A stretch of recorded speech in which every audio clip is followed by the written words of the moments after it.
लोकशाही मराठीच्या डिजिटल प्लॅटफॉर्ममध्ये आपलं स्वागत आहे. आपल्यासोबत आता बोलायला आहेत शरद पवार गटाचे प्रवक्ते अमोल मातेले सर.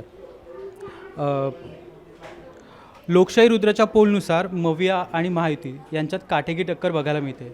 यानुसार इतर पक्ष किंवा अपक्ष हे किंगमेकर ठरू शकतात का? नाही, आता ही जी विधानसभेची निवडणूक आपण जर पाहिली असेल, मागच्या 2-2.5 वर्षामध्ये या सरकार कशा पद्धतीनं चालवलं, किती भ्रष्टाचार केला आणि हे सरकार कशा पद्धतीने बनलेलं आहे, याच्याबद्दल महाराष्ट्राच्या जनतेमध्ये असंतोष इतका होता की महाराष्ट्राची जनता ही स्वाभिमानी आहे, दिल्ली स्वरापुढे कधी झुकत नाही. आणि महाराष्ट्राच्या इतिहासामध्ये पहिल्यांदा असं हे सरकार भ्रष्टाचार करून 50-50 कोटी रुपये देऊन खरेदी करून हे सरकार आलेले आहे सत्तेवर. आणि त्यांनी मग लोकसभेला त्यांना कडकी वाटली म्हणून बहिणीला लाडकी करून त्यांनी ते 1500 रुपये देण्याचं काम केलं. ही एक देखील एका बाजूला महिलांच्या स्वाभिमानाला टक्कर देणारी आहे, कारण त्यांनी महागाई इतकी वाढवलेली आहे. म्हणजे घरगुती गॅसच्या दर असतील, सिलेंडरचे, खाद्यपदार्थाचे दर असतील, ते प्रचंड, डाळीच्या किमती असतील, प्रचंड वाढवलेल्या आहेत. आणि प्रत्येक घरगुती साहित्यावरती आपण खरेदी जर केली तर 18% ते 22%, 24% GST लावलेली आहे. म्हणजे एका बाजूला एवढी महागाई वाढवायची आणि प्रत्येक कुटुंबामागे दरवर्षी 90,000 रुपये सरकारला मिळतात. आणि तुम्ही नरेंद्र मोदी साहेबांनी सांगितलं 2014ला आम्ही प्रत्येक नागरिकाच्या अकाउंटला 15 लाख रुपये देणार. लाख रुपयाची बात केली आणि 1500 रुपये दिले. म्हणजे ही थोतांड आणि एका बाजूला फसवणूक करणारी आहे. जर तुम्हाला द्यायचीच होती तर तुम्ही 2022 सत्तेवर जेव्हा आलात तेव्हा का नाही दिली? लोकसभेची निवडणुकीमध्ये तुमचा पराभव झाला. त्यांच्या जवळजवळ 31 ते 32-33 जागा महाविकास आघाडीला मिळाल्यानंतर त्यांचा पराभव दिसू लागला, म्हणून त्यांनी विधानसभेला ही घाईघाईने केलेले काम आहे. त्याच्यामुळे महाराष्ट्राची जनता सुज्ञ आहे. महाराष्ट्रामध्ये जर आपण जर पाहिलं असेल, शेतकऱ्यामध्ये असंतोष निर्माण झालेला आहे. कारण एका बाजूला खताच्या किमती वाढलेल्या आहेत, कीटकनाशकांच्या किमती वाढलेल्या आहेत, म्हणजे साहित्य जे लागतं शेतीसाठी, ट्रॅक्टर असतील किंवा साधनसामुग्री असतील, त्याच्या किमती वाढलेल्या आहेत, त्याच्यावरती GST आहेत. परंतु शेतकऱ्याच्या मालाला हमीभाव नाही आहे. तो रोज रस्ता तळाला चालला आहे, त्याचा रोज पाय गाळात घुसतो आहे. अशा परिस्थितीमध्ये त्या ठिकाणी सरकारनी शेतकऱ्यांसाठी काहीतरी करणं अपेक्षित होतं. दुधाला 22 रुपये भाव आहे, पाण्याची बॉटल 20 रुपयाला येते, पण दुधाला गाईच्या सड्यामधून दूध मिळणारं त्याला 22 रुपयाचा दर आहे. इतकी हलाखीची परिस्थिती आहे. ज्या फळबागा आहेत त्यांना जो हमीभाव द्यायला पाहिजे. कांदा निर्यात आता बंद केली होती. म्हणजे असंख्य असे प्रश्न आहेत. त्यामुळे या सरकारमध्ये असंतोष निर्माण झालेला आहे. आणि जरी हे काही पोल असतील, या पोलवर फार काय विश्वास नाही आहे, कारण लोकसभेला देखील असे बरेच काही पोल दाखवत होते. आपण जर पाहिलं 400 पार, 250-300 जागा दाखवत होते ना, आल्या की 240. कर्नाटक राज्याच्या निवडणूक झाली तेव्हा देखील पोल बरेच काही सांगत होते, आकडेवारी फुगून सांगत होते. तसं झालं नाही. तिथे 135-136 जागा मिळालेल्या काँग्रेसला, बहुमतामध्ये सरकार आलं. तसं देखील महाराष्ट्रामध्ये आता जरी काही आकडेवारी सांगितली तरी त्या आकडेवारी माझा तरी विश्वास नाही आहे. आम्ही महाविकास आघाडी म्हणून 288 जागा महाराष्ट्रामध्ये आम्ही लढलेलो आहोत. त्यामुळे आम्हाला अंदाज आहे की लोकसभेच्या निवडणुकीमध्ये महाविकास आघाडी 165 जागांवरती आम्ही आघाडीवर होतो. त्यामुळे ती देशाची निवडणूक होती, ही तर राज्याची निवडणूक आहे. त्यामुळे राज्याच्या निवडणुकीमध्ये आपण जर आकडेवारी पाहिली, किमान ही 180 ते 185पर्यंत आम्ही तिन्ही पक्ष महाविकास आघाडी म्हणून जाऊ. आणि ह्या राज्यामध्ये स्थिर सरकार पुढली 5 वर्ष आम्ही ज्या ज्या घोषणा केलेल्या आहेत त्या उत्तमपणे सरकार येणाऱ्या पुढच्या 5 वर्षामध्ये राज्याच्या जनतेसाठी देऊ शकतं. 3 लाख रुपये आम्ही शेतकऱ्यांचं कर्जमाफी म्हटलेले ते देणार, कारण आदरणीय पवारसाहेबांनी ती घोषणा केलेली आहे. 50,000 रुपये त्यांना सानुग्रहण देणार. त्याचबरोबर महिला सुरक्षित देणार. महिलांच्या सुरक्षित आपण जर पाहिलं असेल तर 1 लाख महिला बेपत्ता आहेत, मुली, भगिनी, माता. दररोज महिलांवरती अत्याचार चालू आहेत, परंतु गृह खातं झोपलेलं आहेत. तुमची आकडेवारी, पोलिसांची आकडेवारी काय सांगतात?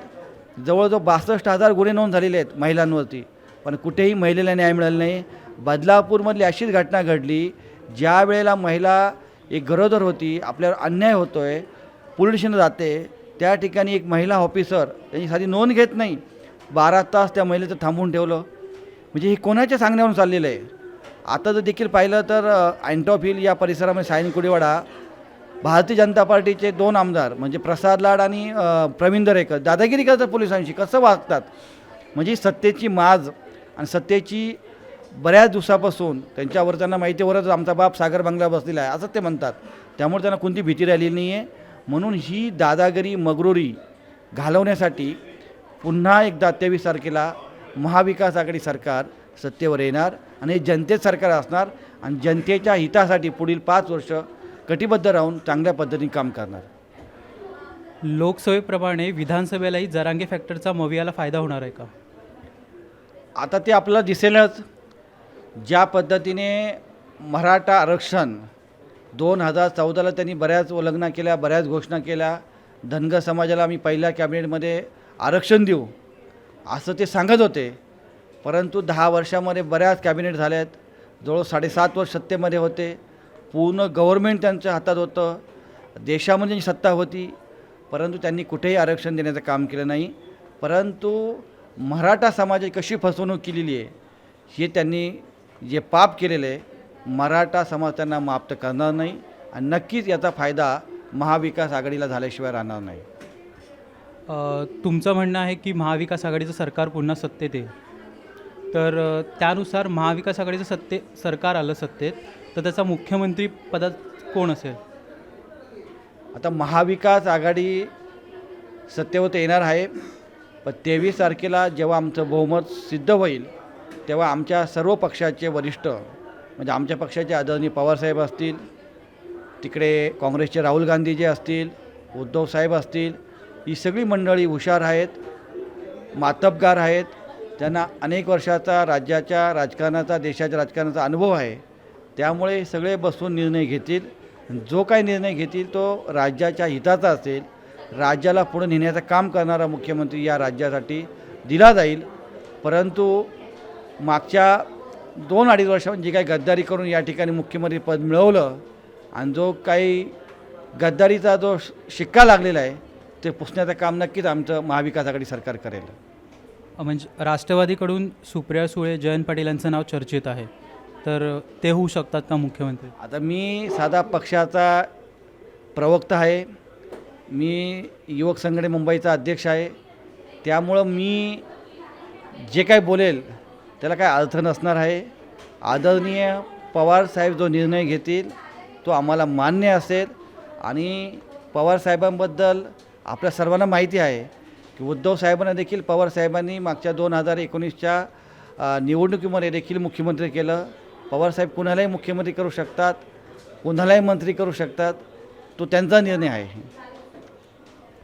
जर असं झालं की महायुतीला महाविकास आघाडीला कमी जागा मिळत आहेत आणि अजितदादा पुन्हा शरद पवारांसोबत आले तर अजितदादा मुख्यमंत्री होऊ शकतात का? मुळातच असं होणार नाही, कारण आम्ही महाविकास आघाडी म्हणून काम करतो आहे. आमच्या महाविकास आघाडीमध्ये अनेक छोटे छोटे घटक पक्ष आहेत. त्यामध्ये शेतकरी कामगार पक्ष आहे, समाजवादी आहे, माकप, भाकप आहेत. त्यामुळे आणि तुम्ही ज्यांचं नाव घेतलं त्यांनी आमचा पक्ष चोरून नेलेला आहे, चिन्ह चोरून नेलेलं आहे. तेव्हा या पळकुट्या लोकांना किंवा पक्ष चोरणाऱ्या लोकांना महाराष्ट्र जनता ह्या निवडणुकीत तरी माफ करणार नाही. त्यामुळे मला असं वाटत नाही त्यांच्या किती जागा येतील. सिंगल डिजिटलसुद्धा त्यांच्या आकडेवारी येणार नाही. म्हणून किंगमेकर विकमेकर हे काही होणार नाही. महाविकास आघाडी भक्कम मेजॉरिटीमध्ये येणार आणि सरकार आणि सत्ता स्थापन आम्हीच करणार. हर्षल जाधव, लोकशाही मराठी डिजिटल. लोकशाही मराठी ऐका, पहा, जागरूक रहा.